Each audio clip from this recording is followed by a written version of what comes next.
L'Apple Watch vient de changer avec la nouvelle mise à jour WatchOS 11 qui sort en septembre et que j'ai évidemment déjà à mon poignet. Je vais donc pouvoir te présenter toutes mes nouveautés préférées ainsi que toutes les fonctions cachées que tu dois connaître et que tu vas forcément utiliser quotidiennement, comme par exemple toute la nouvelle partie dédiée au sport, toutes les fonctions liées pour les enfants ou juste une meilleure navigation dans l'interface de la montre. Par contre, mauvaise nouvelle, WatchOS 11 sera uniquement disponible sur les Apple Watch Series 6 et plus récents ainsi que l'Apple Watch SE de deuxième génération RIP aux versions plus anciennes.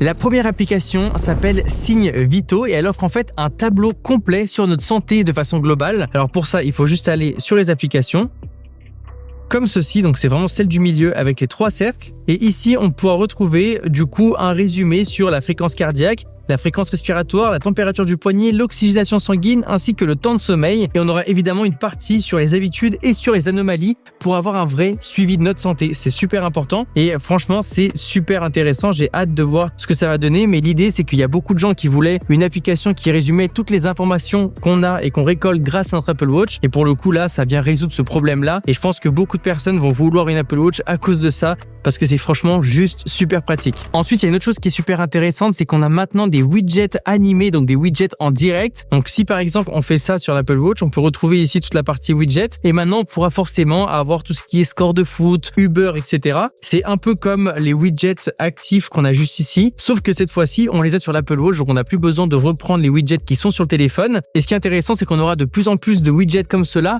vu que Apple l'a ouvert pour les développeurs tiers. Ce qui fait qu'on devrait avoir beaucoup d'options de personnalisation. Autre nouveauté, et celle-ci c'est assez dommage, WatchOS 11 ne vient pas avec de nouveaux cadrans. C'est l'une des premières années ou la première année où Apple n'a pas amélioré les cadrans. Par contre, ils ont utilisé l'intelligence artificielle pour nous proposer des cadrans automatiques. Pour ça, ce qu'il faut faire, c'est aller sur l'application Watch de notre téléphone. Ici, on va sur cadran, donc c'est celui du milieu.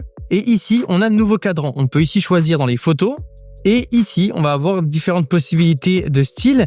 Mais ce qui est cool, c'est qu'on peut choisir par exemple des photos aléatoires ou des photos de façon générale. Moi, j'ai pris photo aléatoire et on peut choisir ici le style de photo. Donc là, par exemple, j'ai mis ville. Et quand je fais continuer, je peux choisir un style de photo qui va me proposer. Donc avec beaucoup de possibilités. Ce qui fait que je me retrouve avec des fonds qui bougent et en plus des fonds qui vont automatiquement avec la photo en question. Donc là, vous pouvez voir que j'ai quand même des fonds qui sont très très sympas. Franchement, je suis en train de kiffer les cadrans de la montre. Et comme ça change tout le temps, c'est super agréable. Je vous montre ça. Et en plus, ça rappelle les petits voyages de presse, les petits trucs de ville. Franchement, c'est super cool. Autre fonction qui est ultra intéressante, c'est que la montre peut désormais suivre automatiquement tout ce qui est sieste et sommeil, alors qu'avant, il fallait forcément activer le mode de sommeil. Et du coup, c'est super cool parce que quand on part sur notre application santé sur l'iPhone, on va ici pouvoir retrouver, alors là, nombre de pas, sommeil. On va pouvoir ici retrouver tout ce qui est sieste. Et là, on peut voir que le sommeil est beaucoup plus précis parce qu'on peut voir que ici, j'ai fait une sieste. Et du coup, c'est vrai que c'est cool de ne pas avoir besoin de passer notre montre en mode sommeil.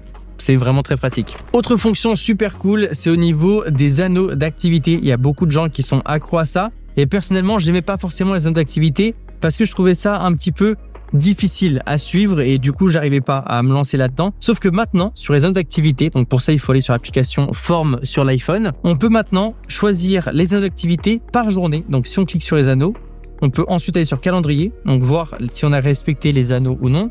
Et surtout, ce qui est intéressant, c'est que si on va juste ici, comme ça, plus et moins, change daily goal, on peut ici changer nos objectifs par jour et on peut même changer les objectifs du coup par semaine avec ici les différents jours de la semaine. Donc si par exemple on sait qu'on va faire plus d'activités le lundi, on peut garder un objectif assez haut.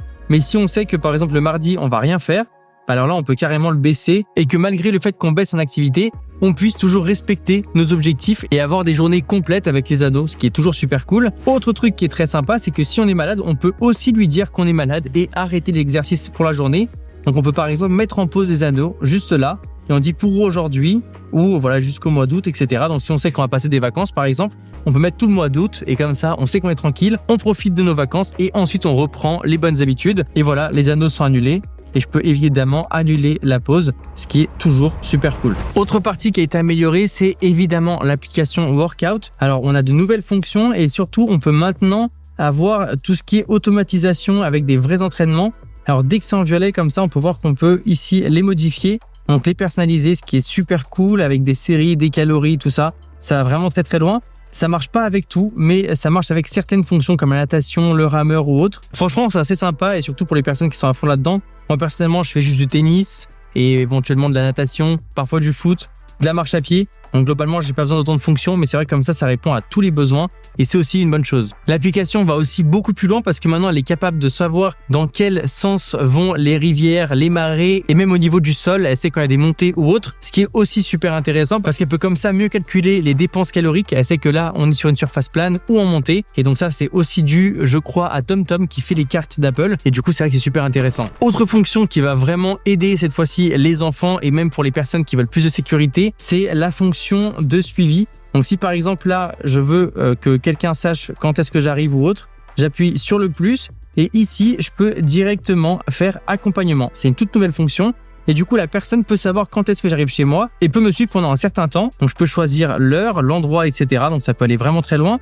Ça va avec toute la partie message ou autre, mais ça marche aussi avec la partie sport.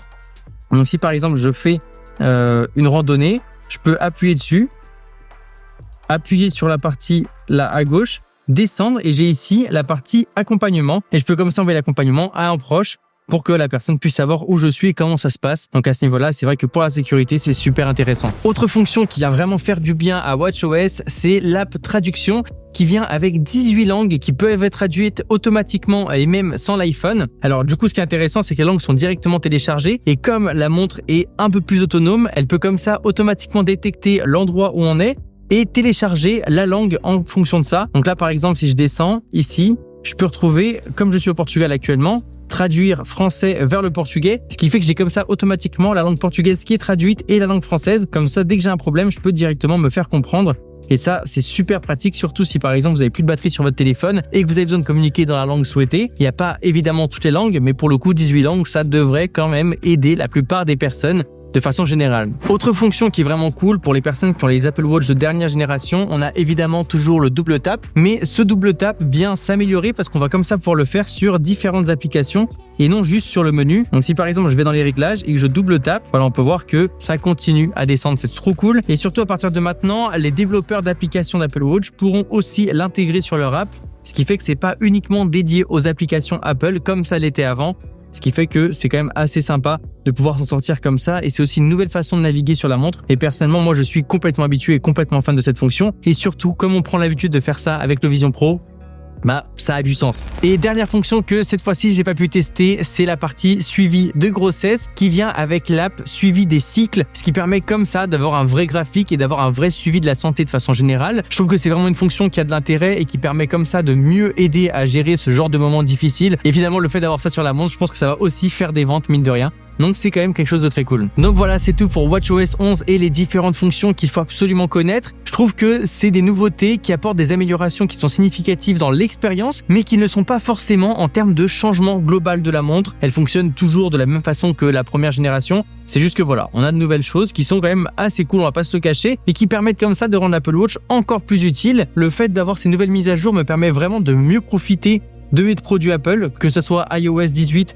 avec notamment la fonction masquer les applications qui me permet d'être beaucoup moins sur les réseaux parce que je peux comme ça masquer Instagram, Facebook et YouTube, même TikTok et être vraiment uniquement sur ces applications quand je le décide. Et je vous mets en plus de ça la vidéo juste ici pour ceux qui voudraient aller voir toutes les nouveautés sur l'iPhone. Mais WatchOS 11 vient aussi dans cette optique de nous faciliter la vie et d'améliorer notre expérience avec les produits. Donc franchement, c'est un vrai kiff. Si tu ne veux pas rater mes prochaines vidéos astuces sur les différents produits Apple, n'hésite surtout pas à t'abonner. Et nous on se dit à très vite pour de prochaines vidéos. C'était André.